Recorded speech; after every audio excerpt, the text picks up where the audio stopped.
AP CM Jaganmohan Reddy గారికి నా నమస్కారం. అయ్యా, మాది కృష్ణా జిల్లా గుడివాడ. నా తల్లికి ఆయాసంగా ఉంటే గుడివాడ గవర్నమెంట్ హాస్పిటల్లో జాయిన్ చేశారు. వాళ్ళు బందర్ గవర్నమెంట్ హాస్పిటల్కి రెఫర్ చేశారు.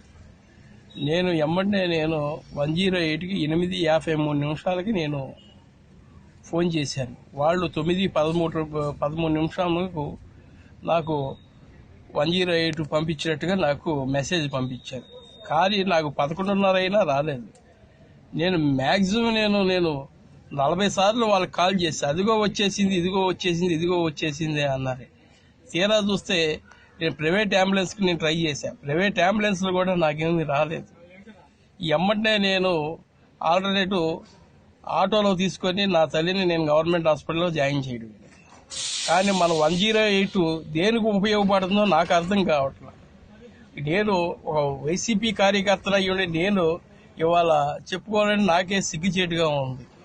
నా పరిస్థితి అసలు మా లాంటి కార్యకర్తకే ఇక దిక్కు దివానం లేకపోతే ఇక సామాన్యుడికి ఎట్టా ఉంటుంది ఏంటి మన పరిస్థితి? అసలు 108 స్టాఫ్ ఏం చేస్తున్నారు, అసలు ఏం చేస్తున్నారు అన్నది నాకు అర్థం కావట్లేదు. వాళ్ళు అడిగితే మేము పంపించేసాం.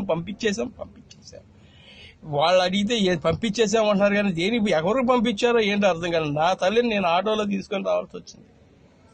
దీని మీద మీరు దయ్యుండి మీరు ఏం చేస్తారన్నది నేను ఆలోచిస్తే సెలవు తీసుకుంటూ మీ విధేయుడిని శ్రీనివాసరావు మాట్లాడుతున్నాను.